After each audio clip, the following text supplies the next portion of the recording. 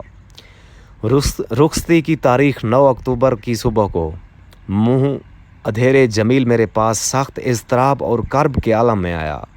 اس نے مجھے یہ خبر سنائی کہ اس کی موسیٰ کی لڑکی عذرا نے، جو بے وقوفی کی حد تک سادہ لو تھی، خودکشی کر لی ہے، اس لیے کہ اس کو جمیل سے والہانہ عشق تھا۔ وہ برداشت نہ کر سکی اس کے محبوب و معبود کی شادی کسی اور لڑکی سے ہو۔ اس ضمن میں اس نے جمیل کے نام خط لکھا، جس کی عبارت بہت دردناک تھی۔ میرا خیال ہے کہ یہ تحریر یادگار کے طور پر اس کے پاس محفوظ ہوگی۔